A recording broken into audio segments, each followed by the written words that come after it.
Assalamualaikum warahmatullahi wabarakatuh. Perkenalkan, nama saya Dwika Dewi, mahasiswa PPG dalam jabatan Universitas Siliwangi tahun 2022.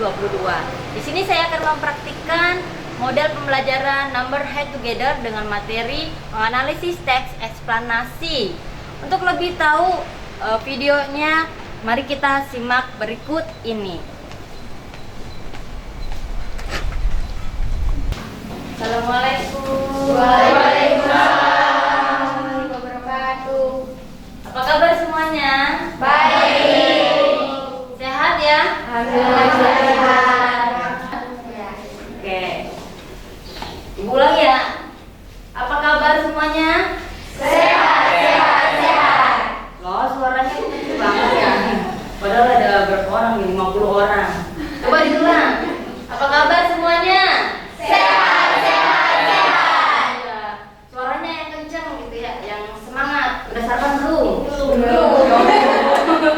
Kasian banget tuh pada sarapan.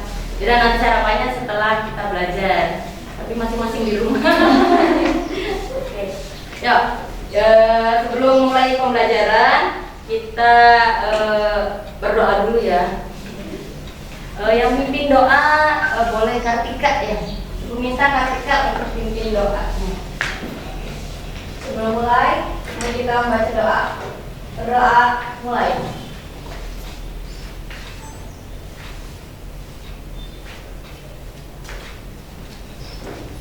Doa selesai. Oke, terima kasih Kartika. Selanjutnya, ini kayaknya kondisi kelas sudah dipiketin belum? Sudah nyapu ya? Udah ngepel ya? Oke. Ya, udah kelihatan rapi. Ya, kalau kondisi kelas sudah rapi, selanjutnya Ibu minta kalian semuanya berdiri ya. Kita menyanyikan lagu Indonesia Raya secara bersama ya. Sambil diiringi musik ya.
Terima kasih, silakan duduk kembali. Ya, sebelum mulai Ibu cek kehadiran dulu ya. Kayaknya kalau dilihat dari kondisinya banyak yang udah hadir ya. Iya Bu. Ada kecapean ya, lelah gitu habis libur panjang. Ada yang jalan-jalan, ada yang di rumah aja gitu ya. Oke, Ibu absen dulu ya. Abia ada? Iya, Abia itu materi ya. Ada istri ada? Nggak ada ya. Sakit ya? Iya. Aristin? Ya ada. Dea? Izin Bu. Izin. Desi? Fani? Hadir. Fauzan, Elva, Pina, Sakir, Indah, Intan, Lufiana, Nelly, Niki, ada, kemudian Novia, dia nggak masuk ya, kemudian Nurul, Seti, Salu, Siti Nurjana, Sakit ya, Tria, Tiara.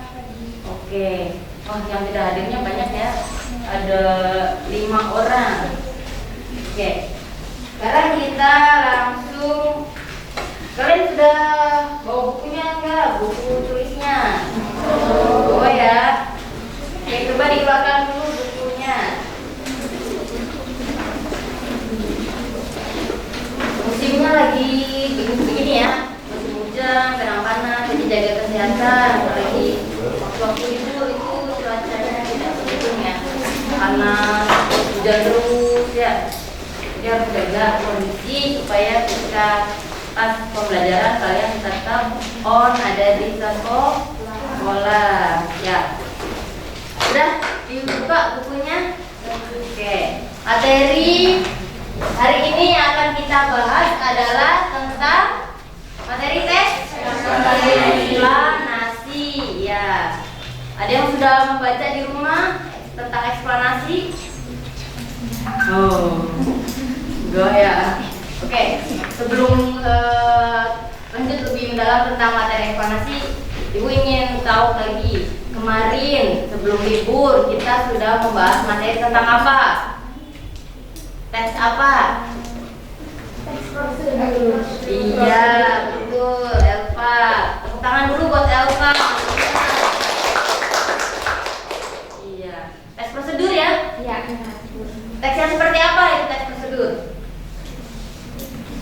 Tes yang menyusun apa? Iya betul, Nurul, Intan. Cara membuat sesuatu ya. Nah, di materi yang akan kita bahas berbeda ya, berbeda jauh dengan tes prosedur yang kemarin. Kalau kemarin cara membuat makanan atau membuat kartu dan lain-lain. Kalau sekarang tes eksplanasi. Belum ada yang pernah membaca apa itu eksplanasi? Belum. Kalian tahu fenomena? Fenomena, tahu ya? Ada yang bisa menyampaikan apa itu fenomena? Oh boleh, Septi. Silakan Septi berdiri. Sebelum menjawab, Ya. apa yang dimaksud fenomena itu merupakan setiap peristiwa di alam yang terjadi, kejadian yang tidak bisa diciptakan oleh manusia, namun peristiwa itu bisa mempengaruhi kehidupan manusia. Oke, betul. Ya, fenomena itu pasti ada di sekitar kita ya. Ya. Suatu peristiwa yang tanpa kita sadari itu bisa dijadikan fenomena. Tapi ada pengaruh besar bagi kehidupan kita. Oke, ada lagi yang menyampaikan apa itu fenomena? Oh iya, boleh. Teriak. Silakan. Fenomena adalah tindakan yang dilakukan beberapa anggota masyarakat kemudian memunculkan fenomena atau suatu kejadian yang berkesan. Oke, ada kesannya gitu ya. Ada kesan yang mendalam bagi kita manusia yang ada di bumi ini. Oke, jadi apakah yang dimaksud dengan teks eksplanasi? Teks eksplanasi adalah sebuah teks Kejadian-kejadian fenomena alam. ya, ya, yang terjadi. Ya. Oke, betul. Tepuk tangan dulu buat semuanya.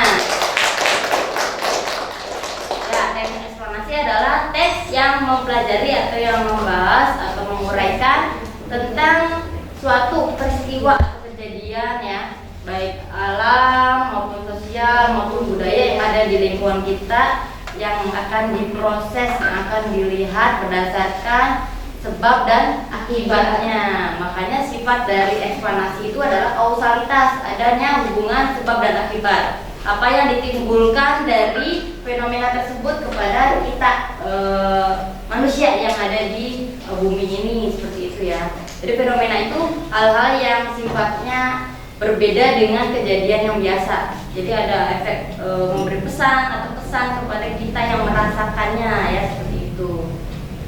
Ada yang bisa menyebutkan fenomena yang ada di sekitar kita ada apa saja?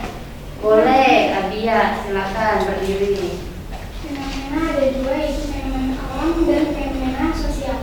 Fenomena alam adalah fenomena yang muncul akibat dari alam yang terjadi dan kejadiannya tidak bisa diciptakan oleh manusia. Misalnya gunung meletus, tsunami, dan angin puting beliung. Iya betul, tepuk tangan dulu buat itu ya. Salah satunya adalah fenomena alam yang biasa sering kita lihat di TV ataupun di kita dengar di radio gitu ya, tentang bencana-bencana alam yang terjadi ya di muka bumi ini. Peristiwa apa sih yang pernah kalian alami sendiri, yang pernah kalian rasakan gitu? Ada nggak yang pernah mengalami peristiwa fenomena alam seperti itu? Kemarin betul liung, gimana Kartika? Di rumah. Di rumah. Jadi rumahnya kondisinya tetangga apa tuh? Atap di atas atapnya pada terbang. Pada lepas. Genteng-gentengnya juga. Enggak genteng. Oh enggak gentengnya, tapi plafonnya aja ya gitu ya. Allah, gimana rasanya atau dampak dari angin puting beliung itu? Banyak pohon yang tumbang juga Bu. Iya Bu, di sekitar rumah kami banyak pohon tumbang. Terus rumah juga banyak yang apa tuh? Roboh juga tuh, yang rumah-rumah tua gitu. Waduh, iya, karena bangunannya udah lama gitu ya. Jadi ketika kena pohon tumbang atau angin, konstruksinya itu udah nggak kuat gitu ya. Jadi ada korban jiwa atau korban ini enggak? Alhamdulillahnya nggak ada. Tidak ada. Alhamdulillah. Ya, berarti itu ya fenomena alam, salah satunya yang dirasakan oleh Kartika itu ada angin puting beliung ya. Karena angin saat ini juga memang sangat besar ya, tidak bisa diprediksi. Hembusannya kecil tapi efek kitanya ternyata besar. Ada rasa dinginnya, ada sedikit aja tuh kayak goyang gitu ya, naik motor aja rasanya kayak ada gempa gitu. Seperti itu. Oke, sudah paham apa yang dimaksud dengan eksplanasi? Sudah. Oke, sudah paham ya. Sebelum kita mulai lebih dalam, Ibu minta kalian cek di Google Classroom. Yang ribet ini. Ya, coba cek linknya. Ibu sudah kirim ya. Kalian isi pretestnya ya. Itu ada beberapa pertanyaan tentang kaitan materi yang akan kita bahas, tentang eksplanasi. Ibu kasih waktu 3 menit. Silakan.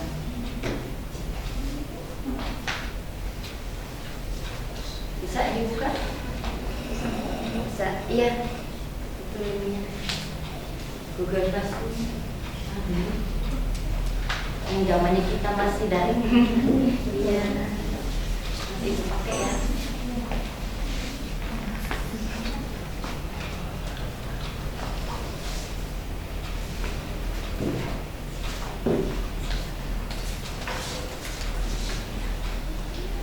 Ada kesulitan?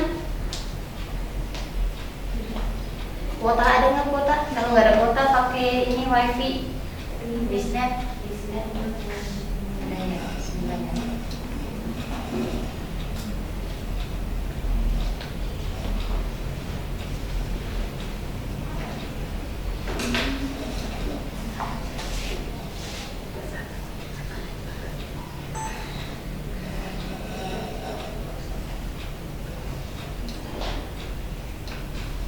Sudah ya? Sudah 3 menit, sudah belum? Ada yang sudah, ada yang belum ya?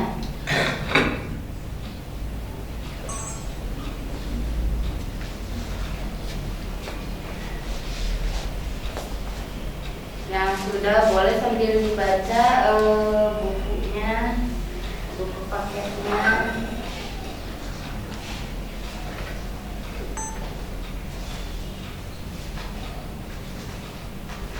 dipelajari gitu ya.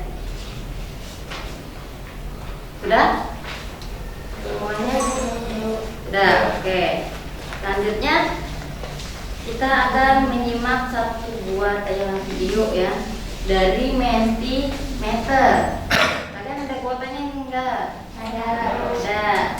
Nanti kalian buka di Google, klik menti.com atau Mentimeter. Ketik Mentimeter ya.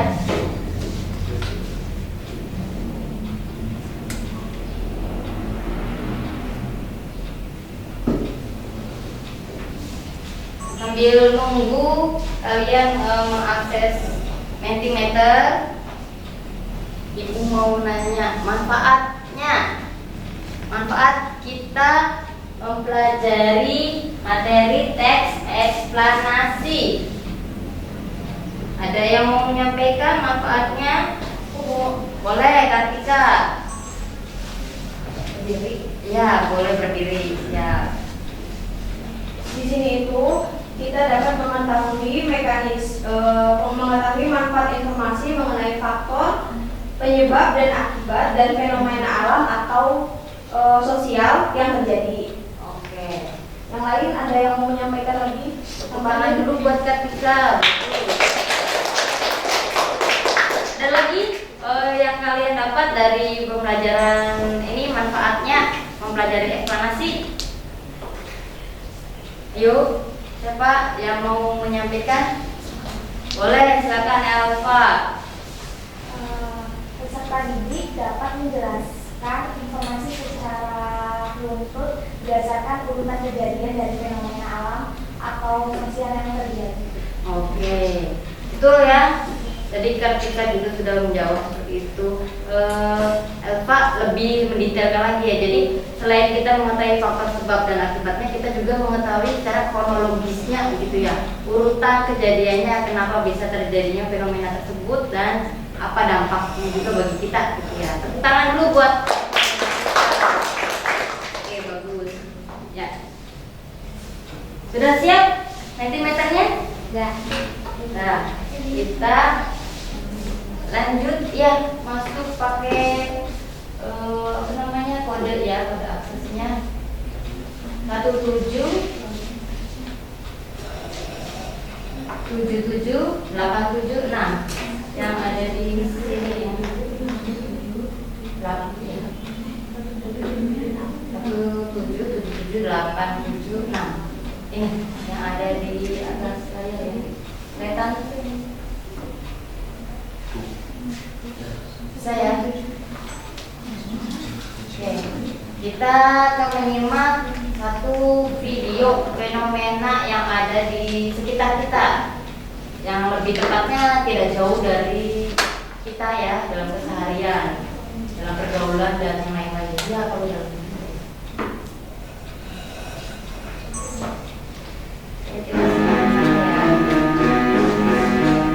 memilih analisis ya.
Bisa ya? Oke. Dari tayangan fenomena tersebut, ada yang bisa menjelaskan tidak? Termasuk jenis fenomena apa di dalam tayangan video tadi? Boleh Kak Tika? Silakan. Itu menyampaikannya Bu. Ya. Kita bisa dilihat di situ ya. Di situ itu adalah fenomena sosial karena perilaku ini dapat menjadi suatu kebiasaan dan melibatkan ketidakseimbangan kekuasaan sosial atau fisik. Hal ini dapat mencakup pelecehan secara lisan atau ancaman, kekerasan fisik atau paksaan, dan dapat diarahkan berulang kali terhadap korban tertentu. Nah, mungkin ini tuh bisa atas dasar ras, agama, gender, seksualitas, dan juga kemampuan. Seperti itu. Oke, iya betul ya. Jadi salah satu tayang video tadi adalah menjelaskan tentang fenomena sosial. Ya mungkin biasanya terjadi atau yang kalian alami ya. Pernah nggak kalian mengalami seperti itu? Atau bahkan kalian yang menjadi aktornya? Jangan diem-diem tiba-tiba jadi aktornya. Aduh, jangan ya. Itu adalah salah satu fenomena yang jangan sampai dijadikan turun-temurun gitu ya. Karena sangat merugikan dan ya membuat orang lain atau korban itu atau orang yang kita bully itu menjadi rendah gitu ya, pesimis, rasa percaya dirinya berkurang gitu ya.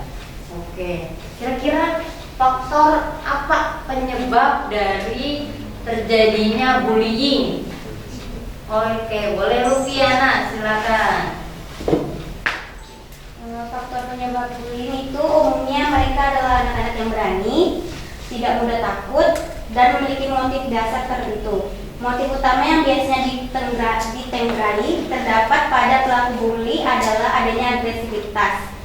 Padahal ada motif lain yang juga bisa dimiliki pelaku bully, yaitu rasa rendah diri dan kecemasan. Bully menjadi bentuk pertahanan diri, defense mechanism, yang digunakan pelaku untuk menutupi perasaan rendah diri dan kecemasannya tersebut. Keberhasilan pelaku melakukan tindakan bully bukan tak mungkin berlanjut ke bentuk kekerasan lainnya, bahkan yang lebih dramatis. Oke, betul ya. Ternyata bullying itu karena ada rasa di dalam si aktornya itu ya.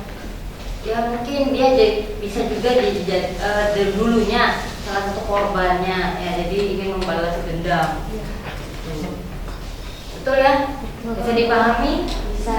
Itu adalah salah satu faktornya. Ada lagi mungkin yang punya pendapat lain, faktor yang mengakibatkan terjadinya bullying? Aku. Boleh, silakan Fani. Faktor lain dari bullying bukan tak mungkin korban bully menjadi pelaku bully pada anak lain yang ia pandang sesuai dengan tujuannya, yaitu untuk mendapat kepuasan dan pembalasan dendam. Tuh, betul ya. Terima kasih Fani. Tepuk tangan dulu buat Tufi dan Fani.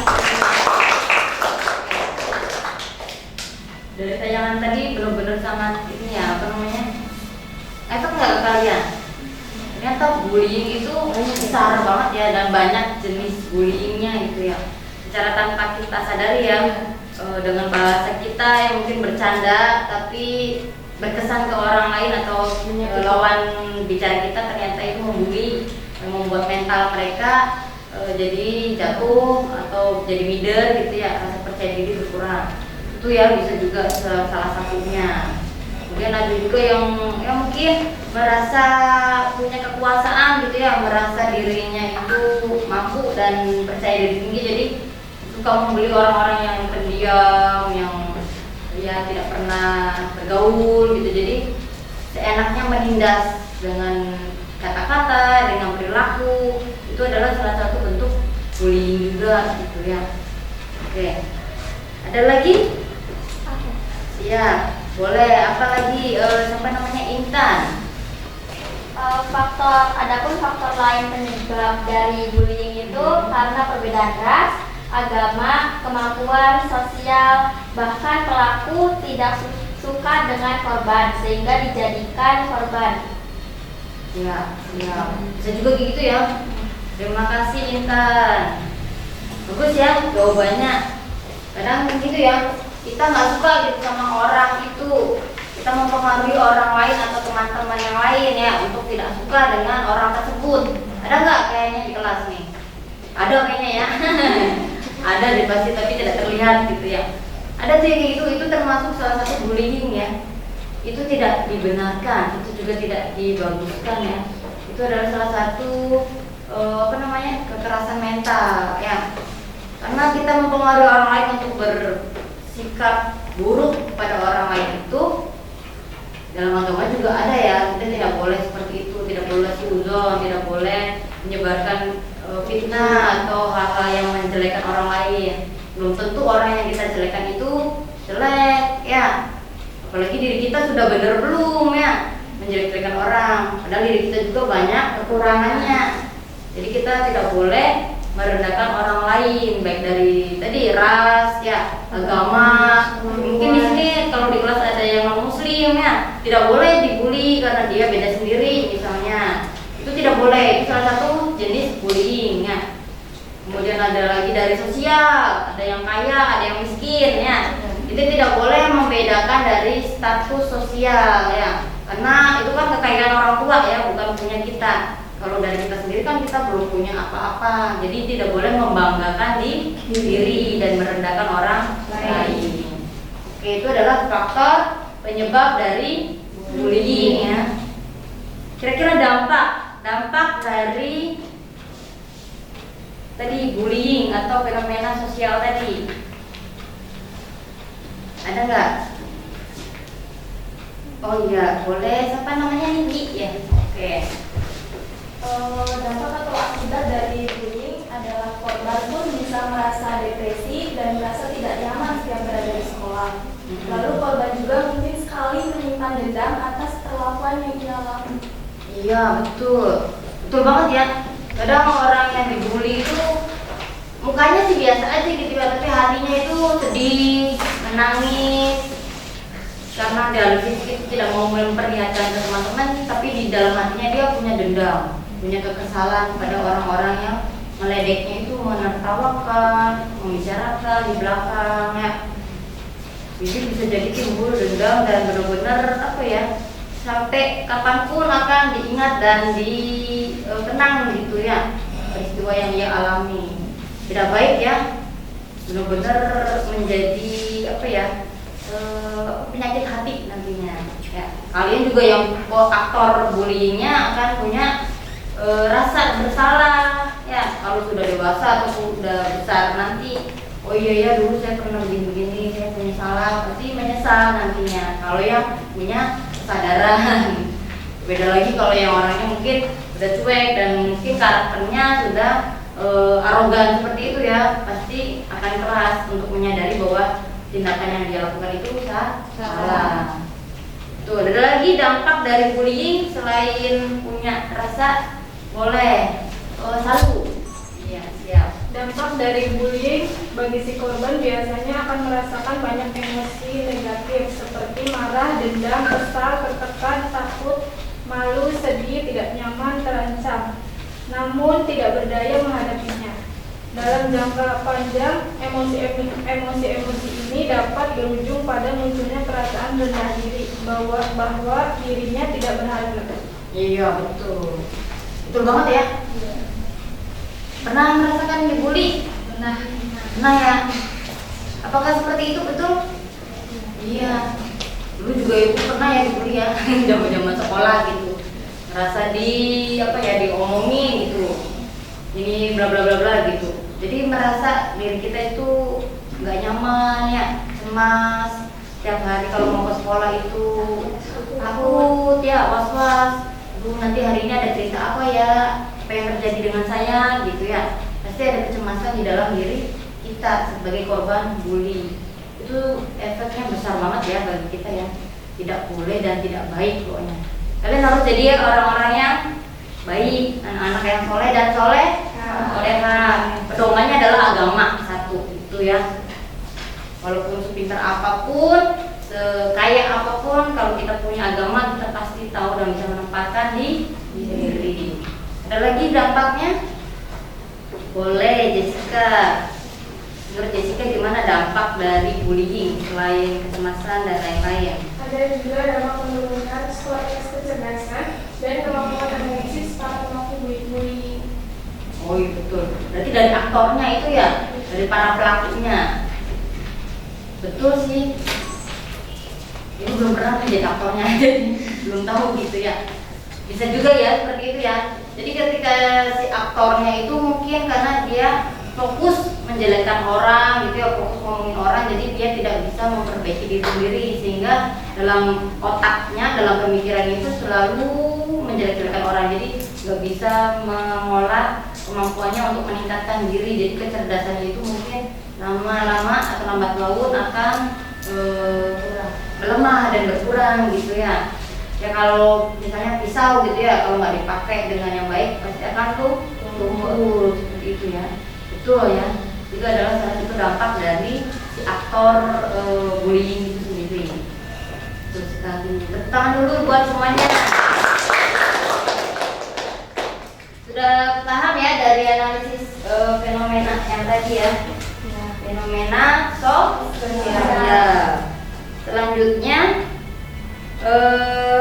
Ibu ada kuis ya, ada beberapa pertanyaan di Mentimeter. Di HP-nya boleh kalian cek kembali menti.com.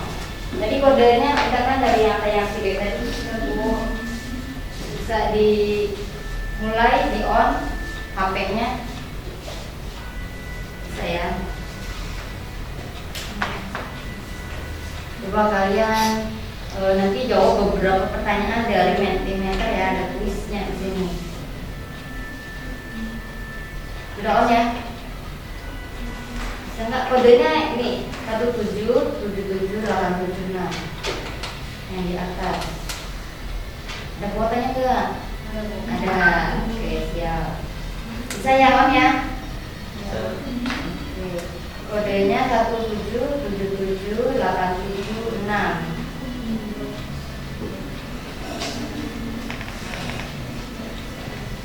Sudah. Tadi ada tayang video kan sudah ya. Nah selanjutnya ini dari tayang video tadi termasuk jenis fenomena apa? Coba kalian klik kirim jawabannya di Mentimeter. Yang lain sudah. Oke betul semua ya. Fenomena sosial. Selanjutnya, manakah yang termasuk salah satu fenomena sosial? Ya, ada yang udah jawab.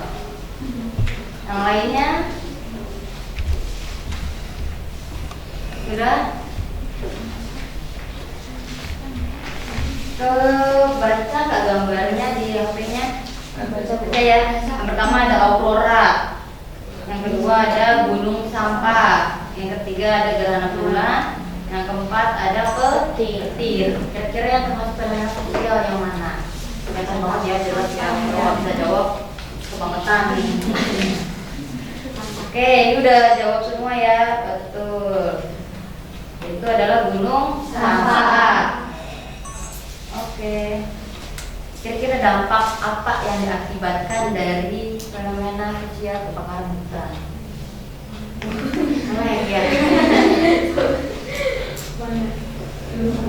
Jawabannya kalian open quiz apa Q&A.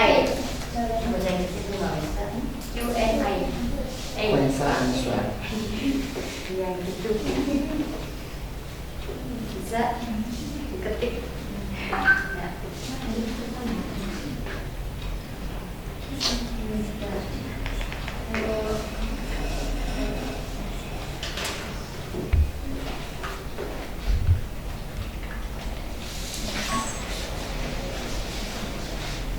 Bisa? Bisa dulu. Tepan? Bisa? Teriak? Bisa?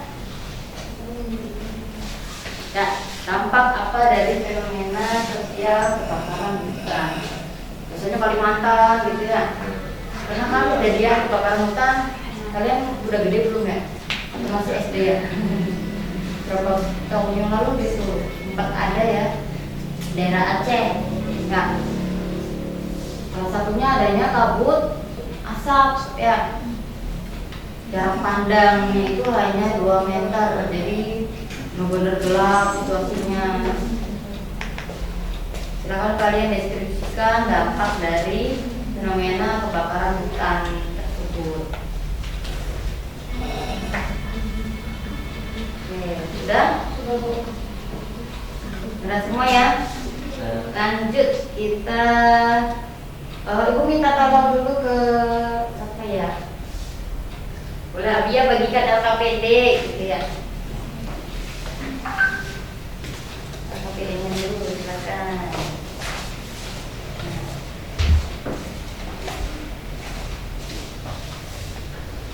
Bagikan LKPD-nya ke teman-teman.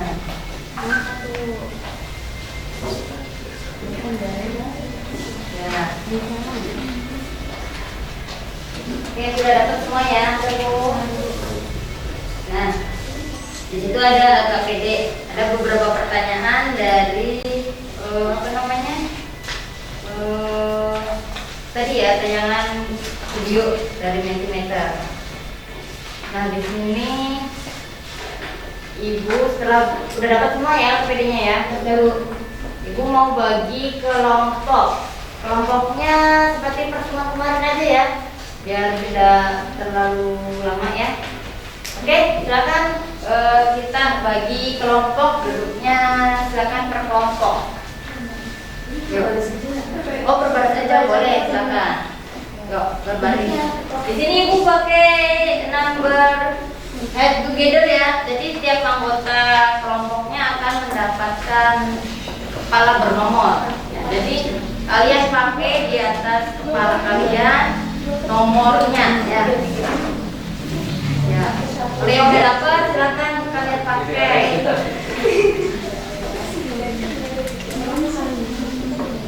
Kita pakai. Ya, kalian pakai. Seperti master chef ini. Master chef ya. Sudah pakai semua ya. Iya, kayak Naruto ya contohnya. Nah, di sini ada satu video kembali tentang fenomena. Kira-kira kalau dari judulnya yang sudah kalian lihat di Mentimeter tentang apa? Lereng gunung ya, atau perbukitan, atau bisa juga dari kemiringan lereng ya, atau gletser. Apa sih namanya, Mbak? Gletser ya. Jadi gunungnya itu ya kayak longsor, tapi bukan longsor gitu. Jadi bergeseran. Iya, bergeseran aja gitu. Ya, kita lihat ya. Nanti kalian analisis, dan nanti analisisnya itu ada di LKPD ya. Nanti kalian jawab, diskusikan dengan teman kelompok hasil jawabannya. Kita nonton dulu ya. Kalian boleh lihat di HP kalian tayangan video tentang fenomena tersebut.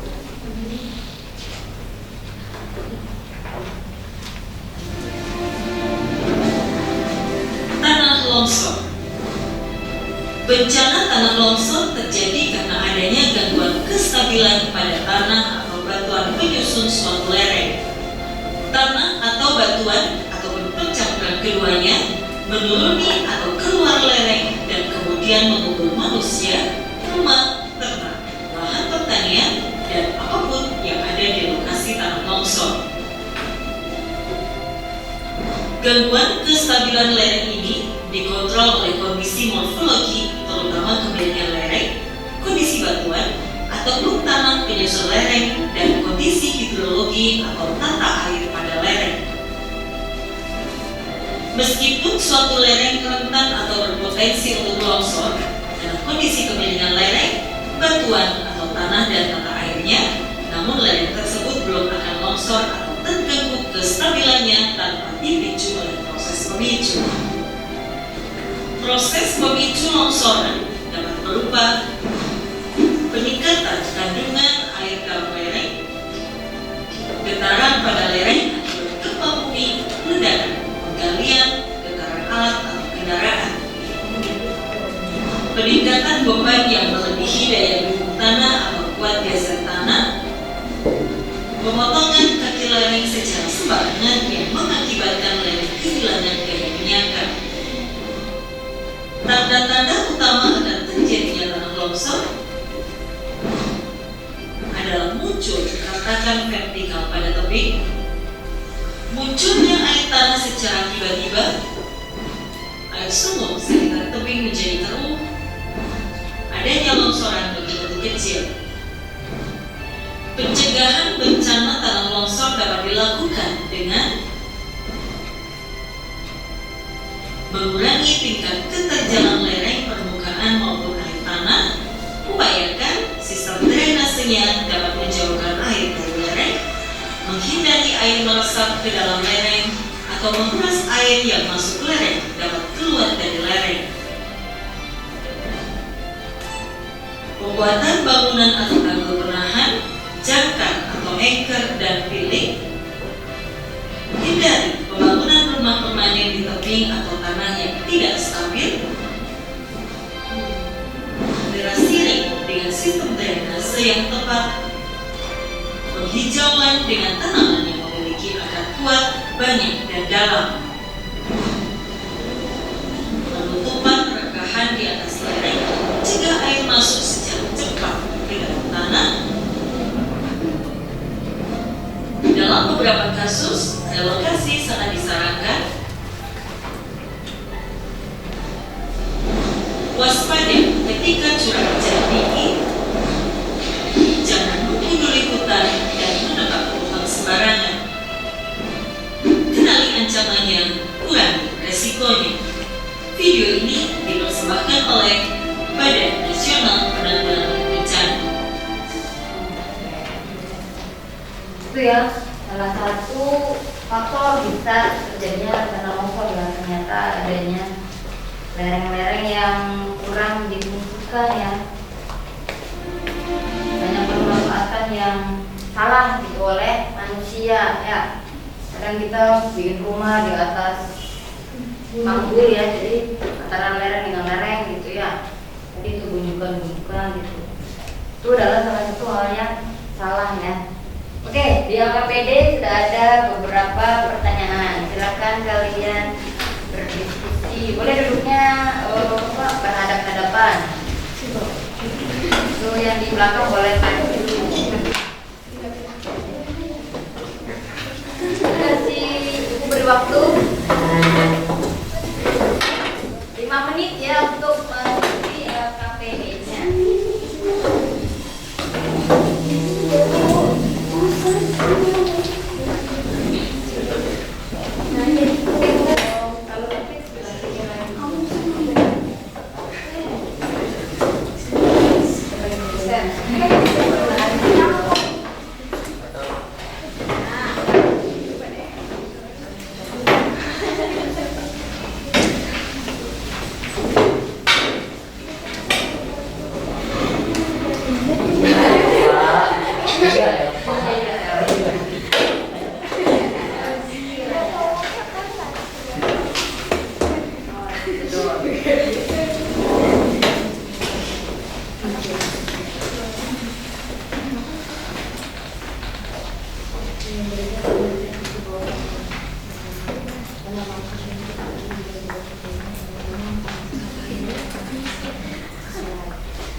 Ada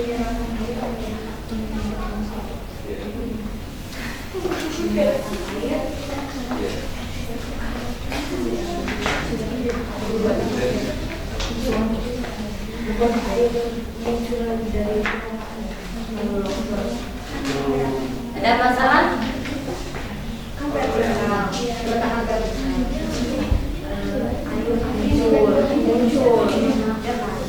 Ada yang mau ditanyakan?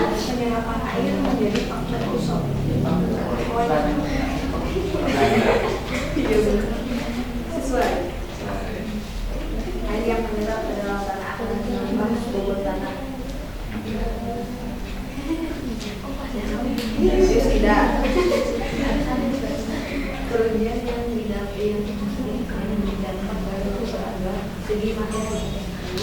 Kalian bacakan masalah yang tadi ya, tayangan video tadi ya, dalam KPD-nya didiskusikan dengan kelompok.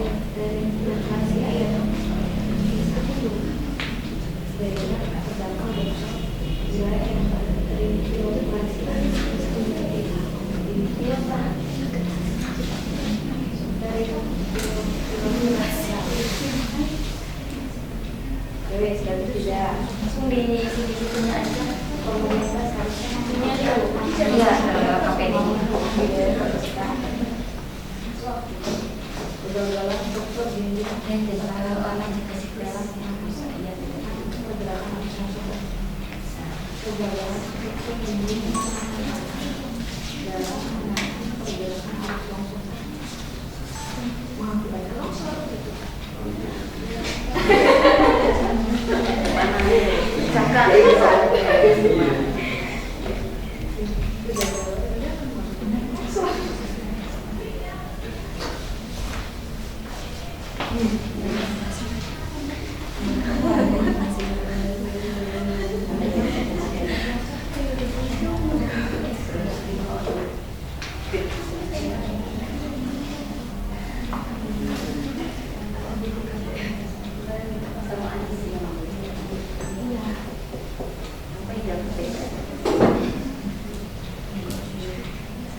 Sudah? Yuk, sudah 5 menit. Selesai belum? Bentar lagi Bu. Bu kasih penambahan waktu 1 menit lagi ya. Ada kesulitan tidak? Diskusikan dengan teman di kelompok ya. Kalian saling memecahkan masalah dari tayangan video tadi tentang lereng gunung.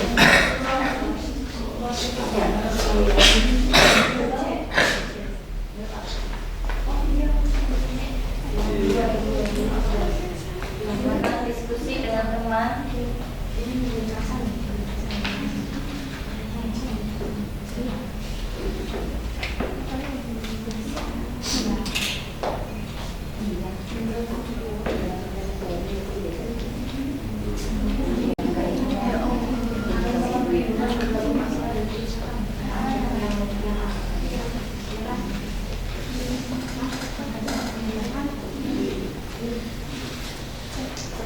Lagi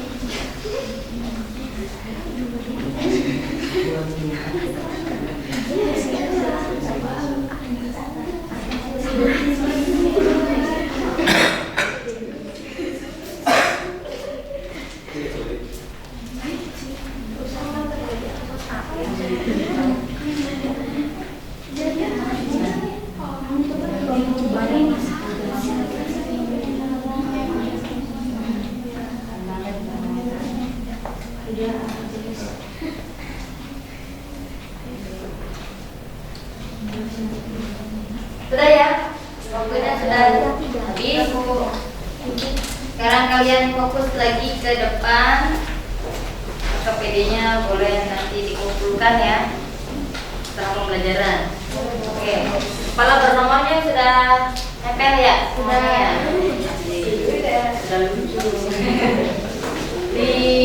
kalian udah ada nomor-nomornya. Sekarang kita akan bermain game dengan spin the wheel.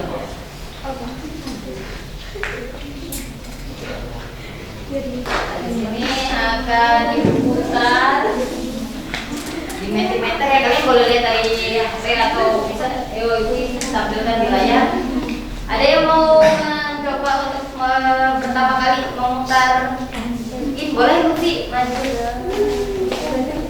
putar spinnya, nanti kira-kira nomor berapa.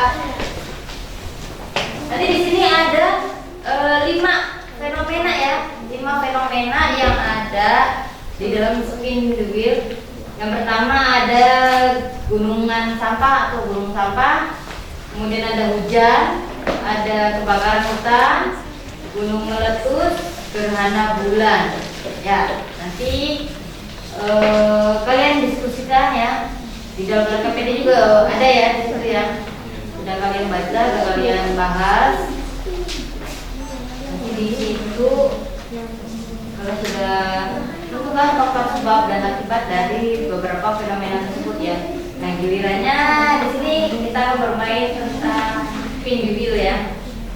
Jadi nomor mana yang akan tampil, yang muncul, nanti kelompoknya boleh dari kelompok yang pertama ya. Boleh deh, nanti untuk kelompoknya ibu acak ya. Nanti nomor yang muncul mereka yang harus tampil di depan. Oke. Ya. Oke. Siap ya. Lutfi bisa enter untuk enter.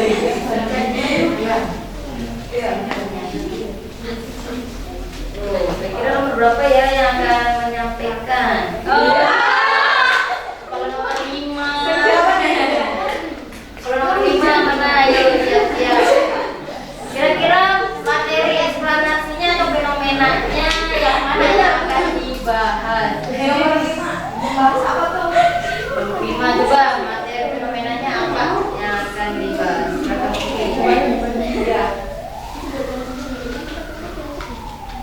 Gunung sampah. Yuk silakan. Terima kasih Lutfi. Ya.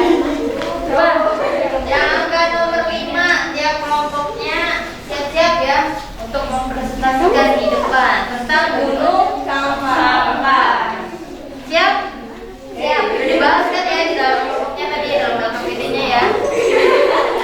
Oke. Ini yang mana Bu? Yang maju. Nanti yang akan maju itu disebutkan ya. Ya. Satu-satu ya. Pokoknya yang angka 5 dalam kepalanya itu akan maju. Nah, foto. Boleh dari kelompok 2 dulu. Boleh Alfa dulu yang apa namanya kepala Miki. Boleh maju di depan di sini Alfa. Sekarangnya terima kasih.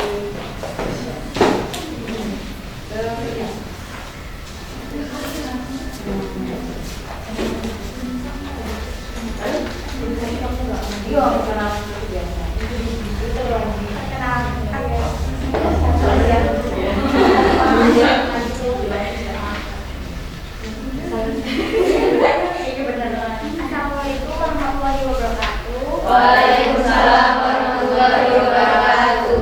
Perkenalkan, nama saya Elva. Di sini saya ingin mempresentasikan tentang fenomena sosial yaitu gunung sampah. Sampah merupakan salah satu benda yang sudah tidak digunakan atau dimanfaatkan lagi. Keberadaan dari sampah sendiri sangatlah mengganggu, khususnya dari kesehatan masyarakat yang ada di sekitar. Jenis sampah sendiri dibagi menjadi 2. Pertama adalah sampah organik dan kedua adalah sampah non-organik. Sampah organik merupakan sampah yang dapat terurai oleh bakteri dengan sangat mudah. Contoh dari sampah organik di sini adalah sayuran, daun yang sudah kering dan berbagai jenis makanan yang sudah basi. Manfaat dari sampah organik banyak digunakan oleh masyarakat adalah untuk pupuk tanaman atau pupuk kompos untuk tumbuhan. Sementara sampah non-organik sendiri merupakan jenis sampah yang sangat sulit untuk diuraikan seperti botol, kaleng, plastik, dan sebagainya.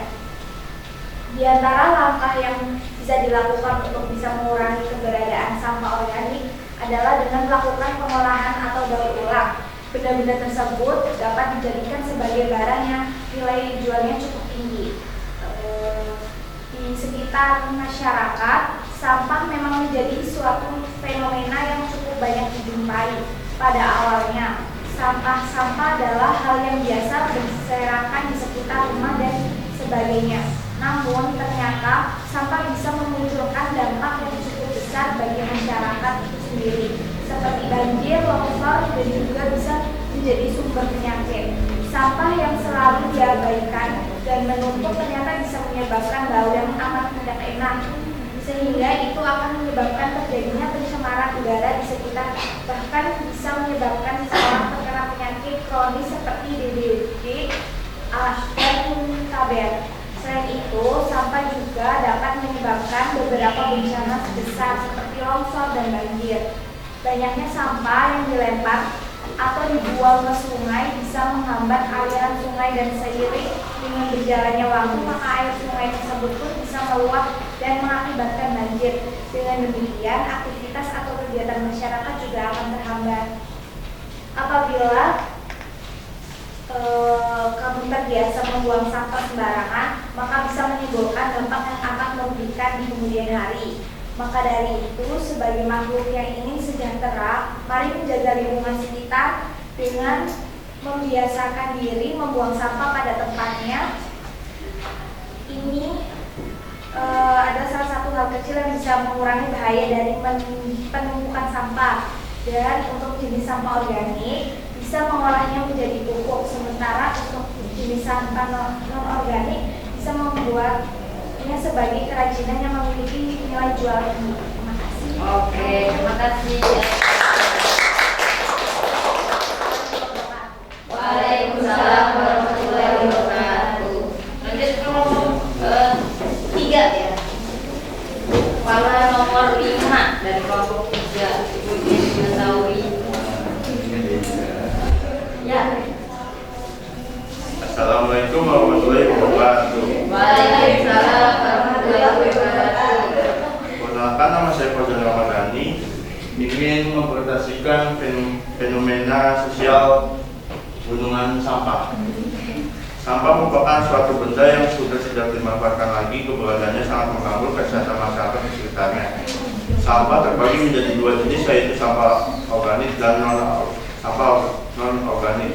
Sampah organik adalah sampah yang mudah terurai oleh bakteri. Contoh dari sampah organik seperti sayuran, daun yang kering, dan makanan yang sudah bekas. Manfaat dari sampah organik yaitu sebagai pupuk kompos atau pupuk bagi tumbuhan. Sedangkan sampah anorganik adalah jenis sampah yang sulit diuraikan. Contohnya adalah plastik, botol, kaleng, dan sejenisnya. Terdapat beberapa cara yang dapat dilakukan untuk mengurangi keberadaan sampah organik. Salah satunya yaitu dengan diolah atau didaur ulang. Benda-benda tersebut bisa dimanfaatkan menjadi barang yang mempunyai nilai jual tinggi. Sampah merupakan salah satu fenomena yang sering ditemukan di sekitar lingkungan masyarakat pada mulanya. Sampah berserakan di sekitar kita. Kemudian sampah itu menimbulkan berbagai macam dampak yang dapat kita rasakan. Contohnya yaitu tanah longsor, banjir, dan sumber penyakit. Sampah yang terus dibiarkan akan menumpuk dan bisa menimbulkan sesuatu yang tidak enak, sehingga udara di sekitar kita akan tercemar dan menimbulkan berbagai jenis penyakit yang mematikan seperti COVID-19. Selain itu, sampah juga bisa menimbulkan berbagai macam bencana alam yang besar seperti tanah longsor dan banjir. Sampah yang menumpuk di sungai semakin lama bisa membuat air sungai menjadi terhambat. Seiring berjalannya waktu, air sungai tersebut akan meluap. Akibatnya, apabila air sungai tersebut meluap, maka akan menyulitkan kegiatan sehari-hari warga di sekitar sungai. Bila kita mempunyai kebiasaan membuang sampah secara sembarangan, maka akan menimbulkan berbagai macam dampak buruk. Maka dari itu, sebagai makhluk sosial yang memiliki keinginan untuk sejahtera, marilah bersama-sama menjaga lingkungan yang berada di sekitar kita. yaitu bisa dimulai dengan melakukan suatu tindakan kecil dengan cara membuang sampah pada tempatnya. Untuk sampah organik bisa kita olah menjadi kompos atau pupuk organik bagi pembuatan. Sedangkan untuk sampah organik bisa kita olah kembali menjadi bahan yang memiliki nilai tinggi. Assalamualaikum.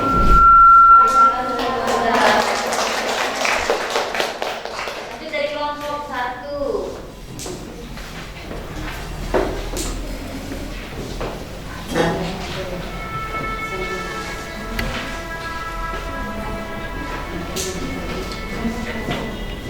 Assalamualaikum warahmatullahi wabarakatuh. Waalaikumsalam warahmatullahi wabarakatuh. Perkenalkan, nama saya Agustin akan mempresentasikan fenomena sosial gunungan sampah. Sampah merupakan suatu barang buangan yang sudah tidak memiliki nilai di dalamnya. Sampah digolongkan menjadi dua macam, yaitu sampah organik dan sampah anorganik. Sampah organik merupakan sampah yang dapat diuraikan menjadi suatu hal yang lebih menguntungkan bagi alam, yang dapat diolah sebagai pupuk dengan bantuan tangan manusia. Sedangkan sampah anorganik merupakan sampah yang diolah dan diuraikan oleh alam yang mengakibatkan pencemaran lingkungan. Sampah yang menumpuk dapat menimbulkan bau yang tidak sedap, yang dapat mengganggu sistem pernafasan bagi warga yang ada di sekitarnya. Sampah juga dapat menjadi sarang penyakit dan penyebab bencana alam seperti banjir dan tanah longsor. Salah satu contoh penumpukan sampah yang terjadi di daerah Bantar Gebang, Bekasi, yang merupakan tempat pembuangan sampah di akhir dari setiap kota yang ada di daerah Jawa Barat, yang banyak menimbulkan masalah kesehatan dan perekonomian di daerah sekitar tempat. Seperti halnya yang terjadi di daerah sekitar Sungai Ciliwung, sampah yang ada di bantaran Sungai Ciliwung terjadi akibat ulah masyarakat di daerah sekitar yang membuang sampah ke sungai tanpa memikirkan dampak yang ditimbulkan, seperti banjir yang sering terjadi akibat peluapan air sungai serta penyempitan bantaran yang disebabkan oleh penumpukan sampah. Karena banyaknya dampak yang ditimbulkan karena sampah, marilah bersama mengatasi masalah tersebut dari hal yang paling kecil seperti membuang sampah pada tempatnya, serta mengurangi pemakaian benda yang dapat menimbulkan banyak sampah organik yang sulit untuk diuraikan oleh alam sekitar. Wassalamualaikum. Oke, lanjut untuk fenomena yang kedua ya. Coba siapa yang mau maju untuk cek? Boleh coba. Kira kalau nomor berapa nih yang maju? Enter. Siap ya. Ini 2 kali terusnya. Nomor 4 siap. Fenomenanya apa? Fenomenanya apa? Saya mana? Saya banget. Pusat semua sih. Nah, kebakaran hutan. Coba kalian sebelum tampil sudah disiapkan untuk eksplanasinya? Sudah. Boleh selanjutnya kelompok 4. Jadi dong bukannya. Kelompok 4 mana kelompok 4? Iya boleh. Oh 4 lagi ya tadi ya. Boleh dari ya boleh. Siapa namanya? Fani.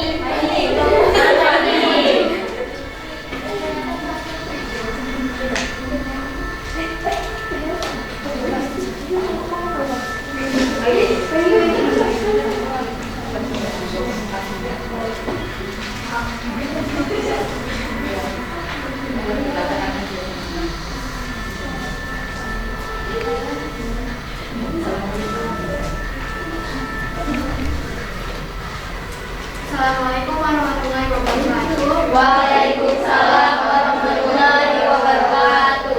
Di sini saya akan membacakan fenomena kebakaran hutan. Kebakaran hutan adalah kondisi saat hujan dilanda api dalam intensitas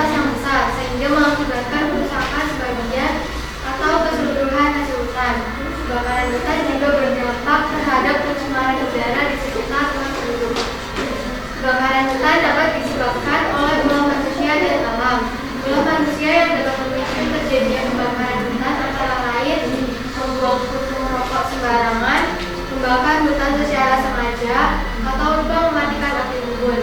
Selain itu, musim kemarau yang berkepanjangan turut menjadi faktor terjadinya bencana ini.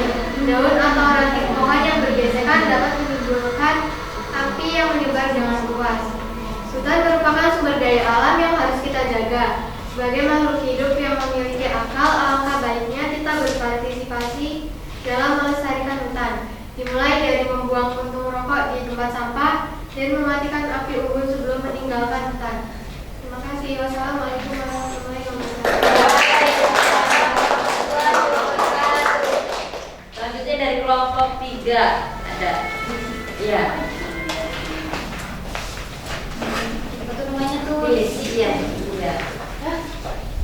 Assalamualaikum warahmatullahi wabarakatuh. Waalaikumsalam warahmatullahi wabarakatuh.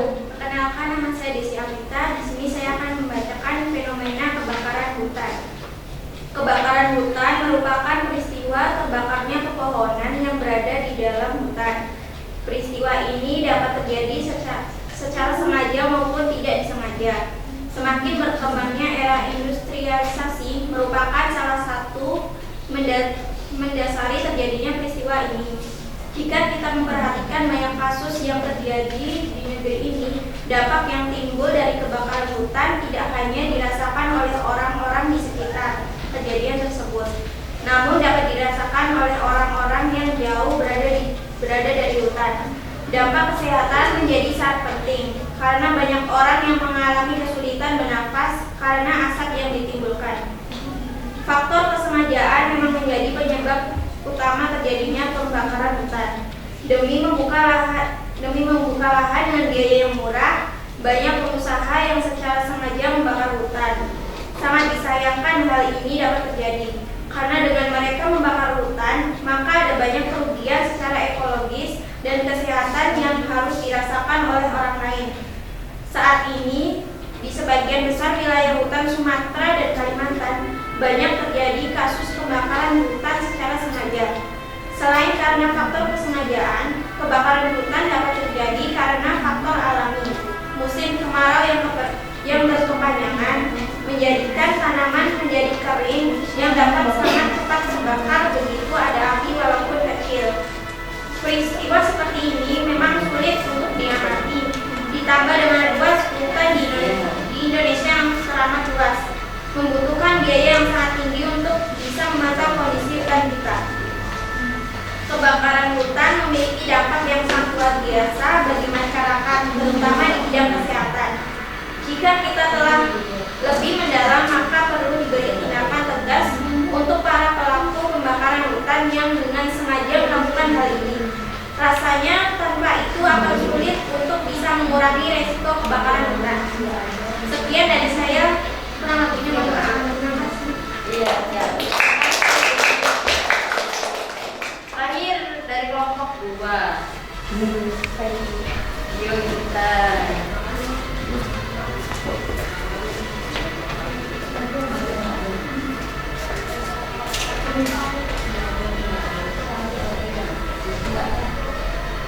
Assalamualaikum warahmatullahi wabarakatuh. Waalaikumsalam warahmatullahi wabarakatuh. Perkenalkan, nama saya Intan Rohinati. Saya akan mempresentasikan fenomena kebakaran hutan. Hutan merupakan wilayah yang luas dan ditumbuhi oleh berbagai jenis tumbuhan, sehingga memiliki daya serap karbon dioksida yang tinggi. Hutan juga merupakan penghasil oksigen terbesar di bumi. Oksigen yang dihasilkan oleh hutan sangat bermanfaat bagi manusia dan hewan untuk bernafas. Itulah sebabnya hutan mendapat julukan sebagai paru-paru dunia. Luas hutan dunia semakin hari semakin berkurang. Salah satunya disebabkan oleh faktor manusia yang merusak hutan tanpa memikirkan akibat yang ditimbulkan. Kebutuhan manusia untuk membuka lahan pertanian dan perkebunan membutuhkan biaya yang tinggi dalam persiapan lahan. Lalu, mereka kemudian mengambil jalan pintas dengan membakar hutan karena murah dan segi biaya yang efektif dari segi waktu. Banyak orang-orang melakukan penebangan liar dan membakar hutan untuk bercocok tanam. Setelah tanah tidak subur lagi, mereka akan berpindah tempat mencari lahan baru dengan membakar hutan kembali. Sangat banyak sekali dampak kebakaran hutan bagi manusia. Hutan yang terbakar akan sulit dipulihkan seperti semula. Hilangnya tumbuh-tumbuhan menyebabkan lahan terbuka sehingga mudah erosi dan tidak kuat menahan banjir. Pohon-pohon hutan hujan tropis membutuhkan waktu bertahun-tahun untuk tumbuh kembali. Manusia harus saling membantu dalam menjaga kelestarian alam. Hutan yang diberikan sang pencipta harus dijaga dan dimanfaatkan tanpa merusak hutan tersebut. Hutan yang terjaga kelestariannya akan berguna untuk kelangsungan hidup manusia. Terima kasih. Wassalamualaikum warahmatullahi wabarakatuh. Sekali lagi ya. Ya kira fenomena apa? Siapa yang mau mencet tombolnya? Boleh nurul. Kira yang ketiga ini terakhir kepalanya siapa ya yang maju ya? Kepalanya siapa? Kepalanya ada yang maju. Kepalanya aja gitu ya. Udah Bu, ulang lagi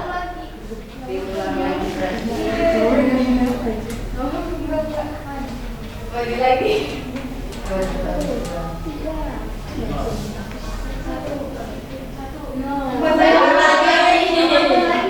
Tadi sudah juga ya?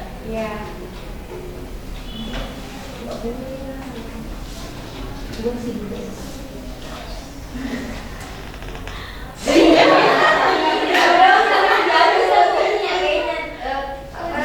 Kanannya ya? Bisa. Apa namanya bisa berulang? Coba.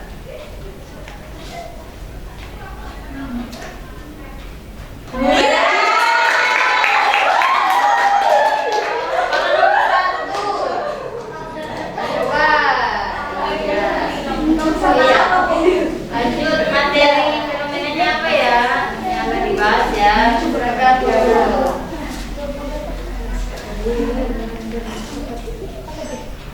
Gunung Meletus. Terima kasih Bu.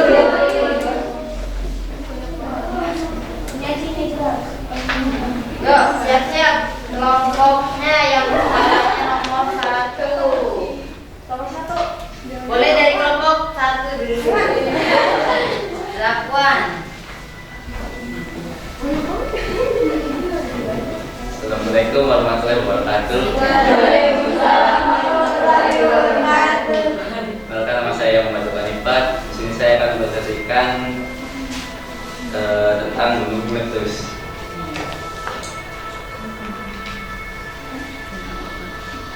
Fenomena alam gunung meletus terjadi karena adanya endapan magma yang ada di dalam perut bumi dan dikeluarkan oleh kekuatan gas yang besar. Selain tsunami, letusan gunung juga merupakan salah satu bencana alam yang mengerikan dan dapat menimbulkan banyak korban jiwa. Dapat dikatakan bahwa hampir semua gunung api bersesuaian dengan daerah kegempaan aktif karena berhubungan langsung dengan batas lempeng bumi. Letusan dimulai dengan perubahan tekanan batas lempeng bumi dan perubahan suhu yang drastis. Hal ini menyebabkan material batuan di sekitarnya mencair, yang biasa dikenal dengan magma atau cairan hijau. Magma ini membawa material di sekitarnya melalui celah-celah menuju permukaan bumi.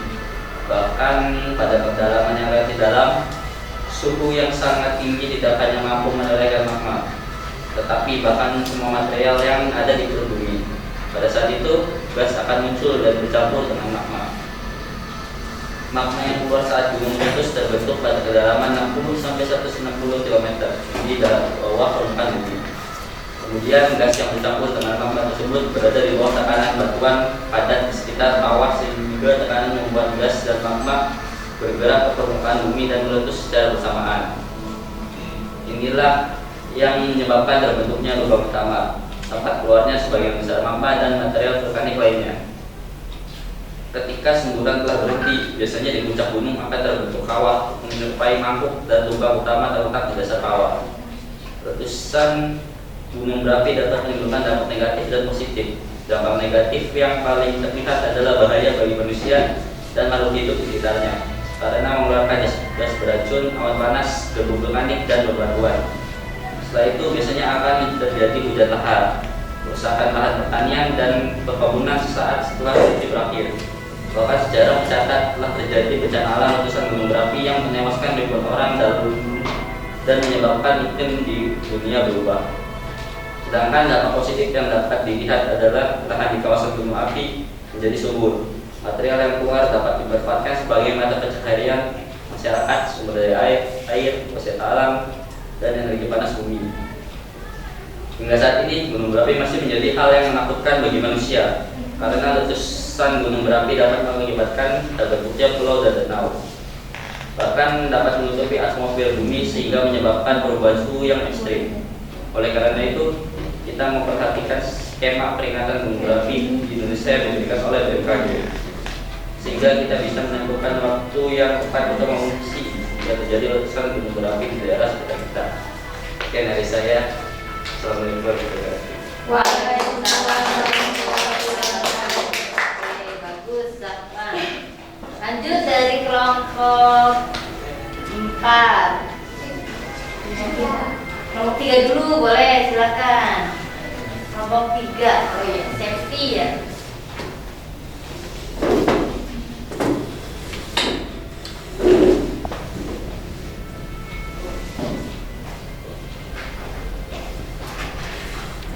Assalamualaikum warahmatullahi wabarakatuh. Waalaikumsalam warahmatullahi wabarakatuh. Di sini saya akan membacakan teks eksplanasi yaitu fenomena gunung meletus. Gunung meletus merupakan fenomena alam yang terjadi akibat adanya endapan magma pada perut bumi dan disemburkan oleh gas yang memiliki gas muatan tinggi. Letusan gunung berapi merupakan salah satu bencana alam yang sangat dahsyat. Walaupun begitu, gunung berapi terbentuk oleh letusan yang sangat dahsyat itu. Beberapa gunung berapi di Indonesia adalah Gunung Krakatau, Gunung Merapi, Gunung Toba, Gunung Kerinci, Gunung Tanggora, dan masih banyak lagi yang lainnya. Hampir semua aktivitas gunung berapi berhubungan dengan zona kegempaan yang aktif karena berhubungan langsung dengan batas lempeng bumi. Fenomena gunung meletus diawali dengan aktivitas pada batas lempeng bumi yang mengalami perubahan tekanan dan suhu yang signifikan, sehingga mampu melelehkan material batuan di sekitarnya itu, yang biasanya disebut dengan magma atau cairan pijar. Magma akan menginflusi material yang berada di sekitarnya melalui rekahan-rekahan yang mendekati permukaan bumi. Magma dibentuk melalui suhu yang sangat panas di dalam posisi. Pada kedalaman yang relatif, suhu yang sangat tinggi mampu melelehkan seluruh material yang ada di dalam perut bumi. Pada saat material ini melelehkan, maka akan menghasilkan gas yang nantinya akan bercampur dengan magma tersebut. Magma yang akan dikeluarkan oleh gunung meletus terbentuk pada kedalaman kurang lebih 60-160 km di bawah permukaan bumi. Kemudian, magma yang mengandung gas berada di bawah tekanan batuan-batuan padat yang terdapat di sekitar kawah. Tekanan ini menyebabkan magma meletus dan bergerak keluar menuju permukaan bumi. Gas dan magma ini bersamaan meledak dan membentuk lubang yang biasa disebut dengan lubang utama. Sebagian besar magma dan material vulkanik lainnya kemudian menyembur melalui lubang utama ini. Setelah semburan berhenti, kawah yang menyerupai mangkuk ini biasanya terbentuk pada bagian puncak gunung berapi. Sementara itu, lubang utama berada di dasar kawah tersebut. Dampak dari letusan gunung berapi terhadap lingkungan dapat berupa dampak positif dan juga dampak negatif.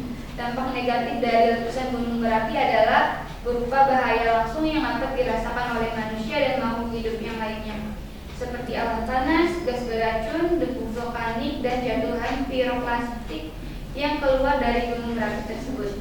Sedangkan bahaya yang tidak langsung setelah erupsi berakhir adalah terjadi hujan lahar, rusaknya lahan pertanian dan perkebunan, serta ancaman berbagai penyakit seperti penyakit saluran pernapasan. Adapun dampak positif yang dapat dirasakan adalah lahan yang subur, material yang keluar dari perut bumi dapat dijadikan sebagai mata pencaharian masyarakat, energi panas bumi, area wisata alam, dan sumber daya air.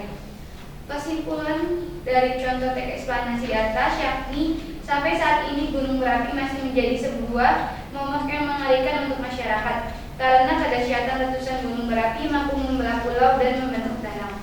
Sekian dari saya. Wassalamualaikum warahmatullahi wabarakatuh. Terima kasih Septi. Oke, sudah semua ya. Selanjutnya Ibu mau bertanya, gimana perasaan kalian ketika sudah menganalisis eksplanasi? Mau nanya dulu, perasaan kalian apakah bingung atau tidak? Tidak, lebih jelas. Oke, untuk spin the wheel-nya kita stop dulu ya. Ya Bu.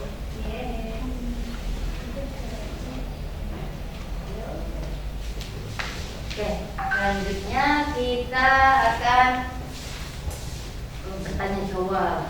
Ya, kalian siap ya? Aku mau nanya nih, siapa yang mau menjawabnya?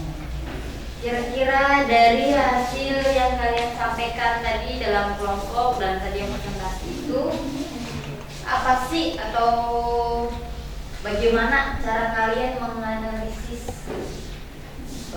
fenomena tersebut? Siapa yang mau menjawab? Boleh, Desi. Oke. Yang pertama, membaca dengan cermat tentang teks eksplanasi yang akan dianalisis.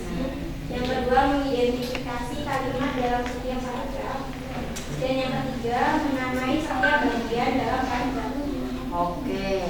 Betul ya? Betul. Jadi langkah-langkah ketika kalian menganalisis atau mengabstraksi ya dari sebuah fenomena itu sendiri, kalian harus benar-benar mencermati ya, mendalami apa itu tentang fenomenanya tersebut.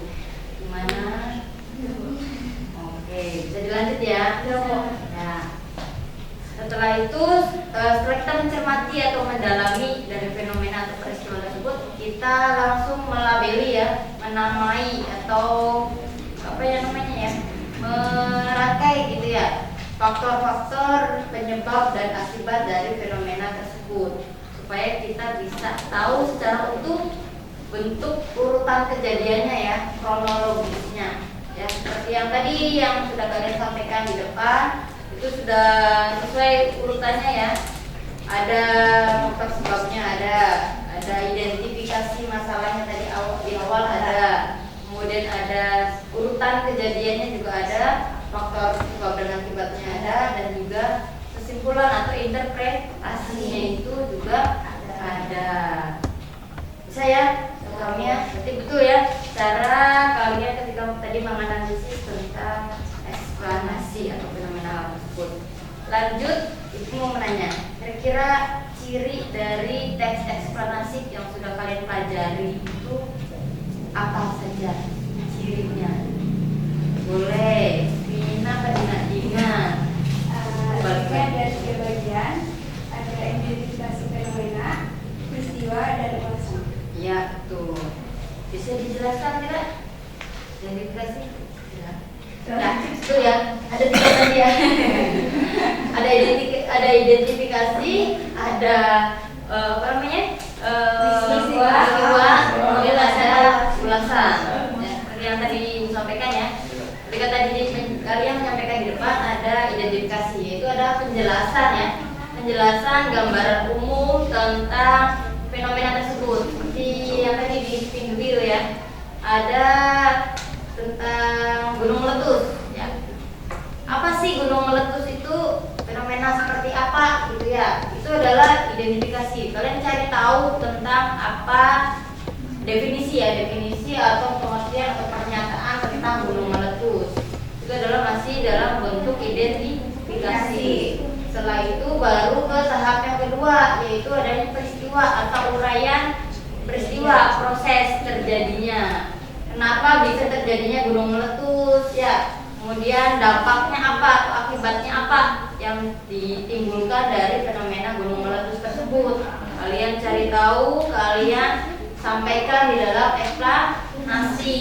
Setelah itu baru kalian buat ulasannya atau kesimpulannya ya.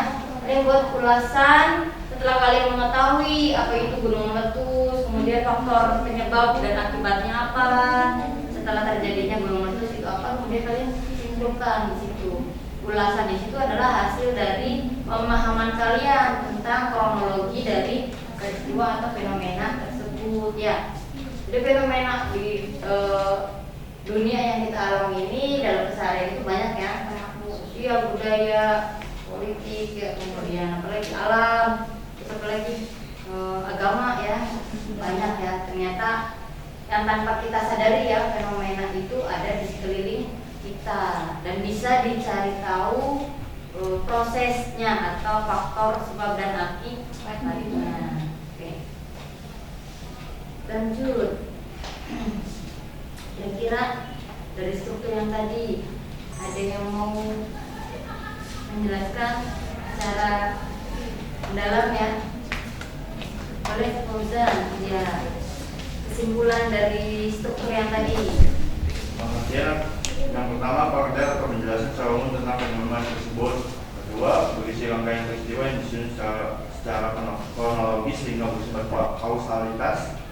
Ketiga, berisi bagian pendapat penulis mengenai kesimpulan dari fenomena tersebut atau urusan interpretasi.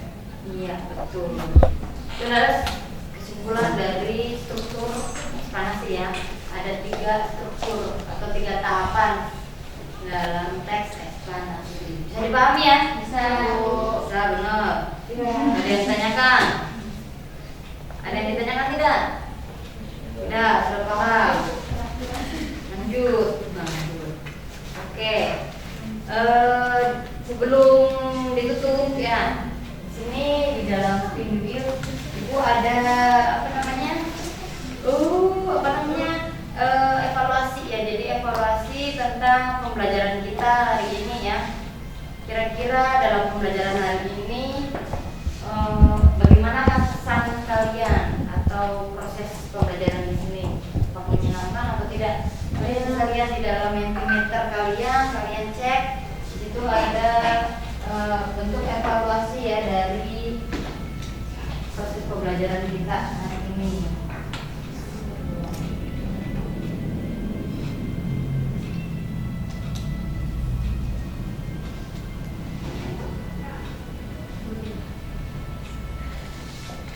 Nah itu bisa caranya di komen ya, dibalas di chat, di komentar.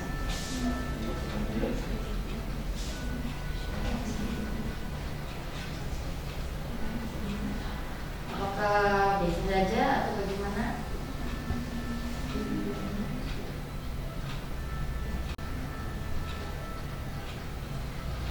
Sudah. Oke. Kalau sudah menjawab di dalam Mentimeter, Ibu minta siapa yang bisa menyimpulkan dari proses pembelajaran hari ini. Boleh ngurut, silakan. Iya, boleh menghadap ke depan saja, boleh. Dari sini dulu nih, maju menghadap ya. Maju di sini. Gak apa-apa. Nah, menurut Nurul gimana rangkuman semuanya gitu? Menurut saya dalam pembelajaran hari ini sangat menyenangkan dan bermanfaat. Kita juga bisa mengetahui tentang peristiwa alam maupun sosial dari sebab akibatnya dan bagaimana cara kita menghadapinya. Dan cara kita setuju? Iya, setuju. Betul ya. Tepuk tangan dulu buat. Ya, selanjutnya sebelum diakhiri di dalam Google Classroom kembali di situ ada post test ya. Tidak berbeda jauh dengan yang tadi pretest ya. Kalian coba setelah belajar hari ini, apakah kalian sudah bisa menganalisis bentuk-bentuk eksplanasi beberapa pertanyaan di dalam Google Classroom?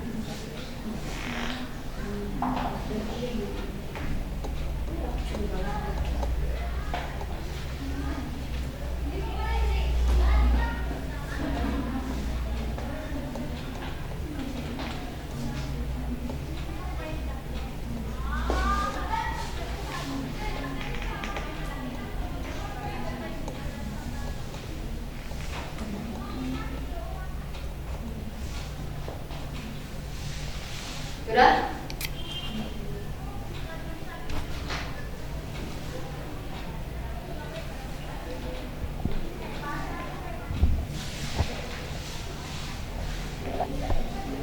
Ada kendala tidak? Tidak. Kuotanya aman kan? Semoga nanti mungkin.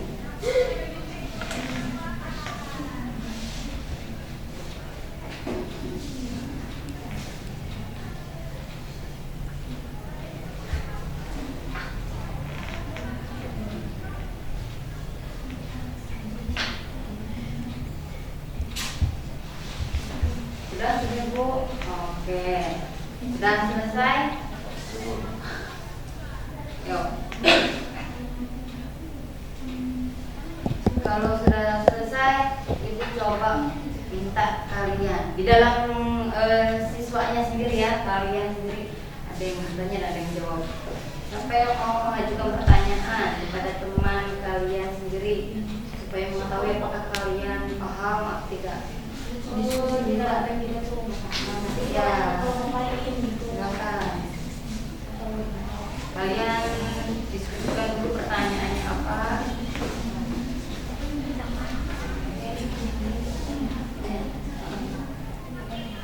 Pindah tuh gantinya sampai gantinya Tiara. Pindah tuh gantinya Tiara. Ya, pilih Tiara. Oh, Cakwan. Oh ya, itu dia Cakwan. Pilih Cakwan, indahnya ya.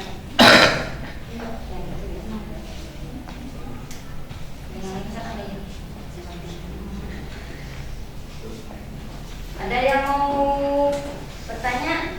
Zakwan, boleh silakan ajukan pertanyaan untuk siapa? Saya mau nanya ke kelompok. Belum menghadapnya ke teman-teman. Ya. Ke kelompok 2. Ke kelompok 2. Ke siapa? Kira-kira tunjuk aja. Elva deh. Elva. Oh iya, Elva boleh. Apa sih yang dimaksud teks eksplanasi? Oke, menurut pemahamannya apa gitu ya? Iya, menurut Apa sih yang maksud dengan teks eksplanasi? Iya benar.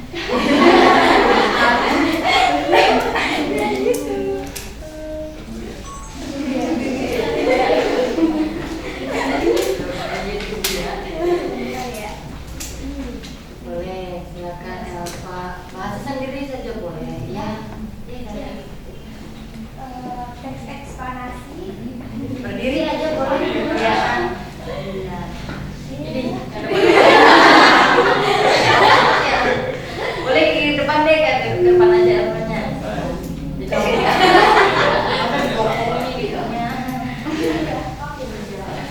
Nah, gitu. Menurut saya, teks eksplanasi adalah teks yang berisi tentang proses bagaimana dan mengapa kejadian alam sosial, ilmu pengetahuan, budaya dan lainnya yang terjadi. Oke, siap. Terima kasih. Jadi selesai ya. Apa itu eksplanasi ya? Sudah paham ya? Ada lagi yang mau bertanya ke teman? Boleh, Tiara. Mau juga pertanyaan ke siapa, Tiara? Boleh ke kelompok 1 ke Aresti. Boleh, Arifin. Sebutkan ciri-ciri dari teks eksplanasi. Ya.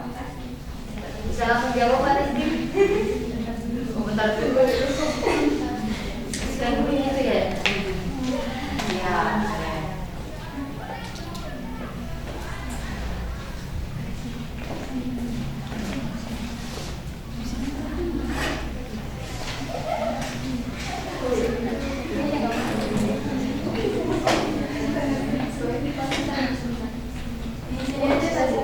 Ya boleh di situ saja. Menghadap menyerong ya, serong. Tidak membelakangi. Teks eksplanasi. Yang pertama, informasi yang dibuat berdasarkan fakta atau faktual. Yang kedua, hal yang dibahas yaitu suatu fenomena yang bersifat keilmuan atau berhubungan dengan ilmu pengetahuan. Yang ketiga, sifatnya informatif dan tidak berusaha memengaruhi pembaca untuk percaya terhadap hal yang dibahas.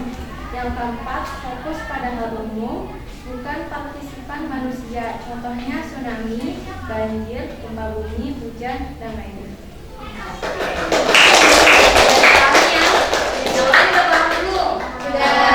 Jadi cirinya itu yang pertama bersifat fakta atau faktual. Yang kedua Hal yang bersifat keilmuan, fenomena yang bersifat keilmuan. Fenomena yang dibahasnya itu bersifat keilmuan karena ada pesan dan kesannya gitu ya yang akan kita terima di dalam kehidupan kita sehari-hari. Terus Bersifat informatif. iya sifatnya informatif. Jadi informasi yang faktual itu benar-benar tidak ada unsur untuk mempengaruhi ataupun mengajak dan lain-lain ya, tapi hanya sekedar memberi informasi dan ilmu di dalamnya untuk wawasan. Kenapa bisa terjadinya fenomena alam tersebut, faktornya A, B, C, D gitu ya, dampaknya juga A, B, C, D seperti itu ya. Kemudian apa yang harus kita cegah atau kita tanggulangi ya, itu adalah sifat-sifat informatif ya, tidak ada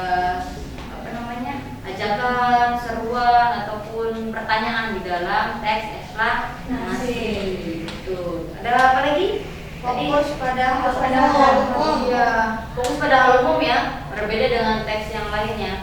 Kalau teks prosedur kemarin itu lebih pada objeknya, benar-benar satu objek yang bukan, kemarin lebih pada sifat subjektif ya. Tergantung dari orang yang akan membuat prosedur tersebut.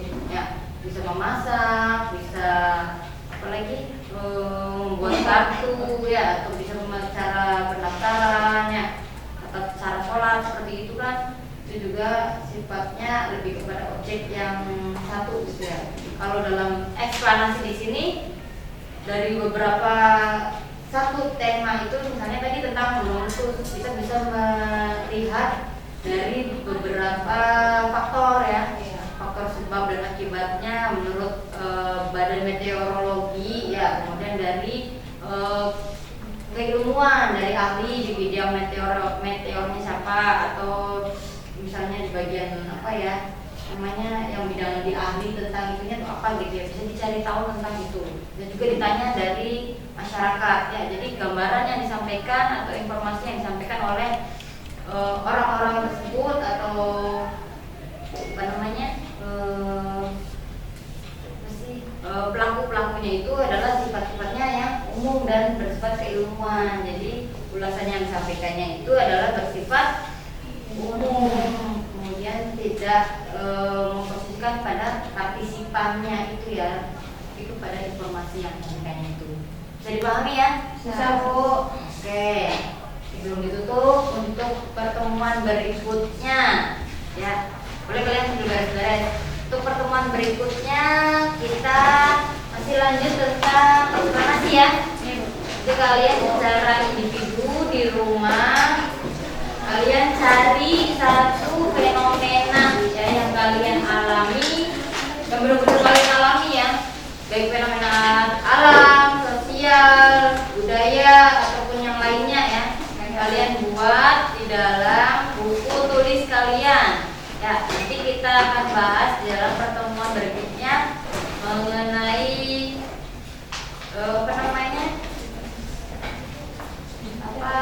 teks eksplanasinya itu sendiri ya. Oke, selanjutnya kita langsung tutup, duduknya kembali lagi seperti semula atau mau kembali seperti semula aja biar lebih rapi ya.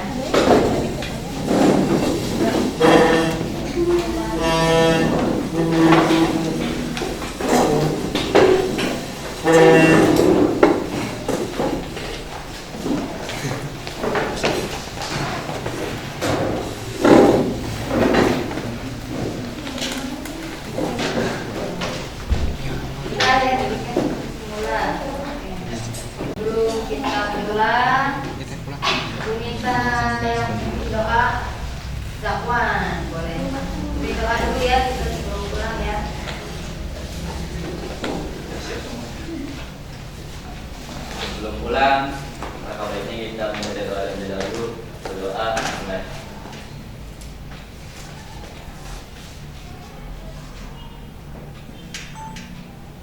telah selesai.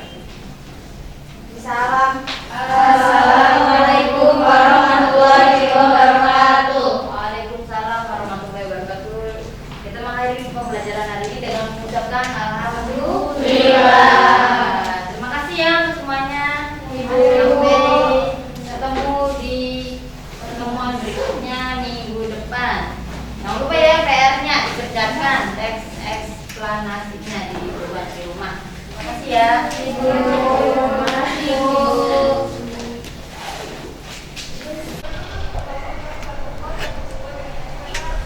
Alhamdulillahirrabbilalamin.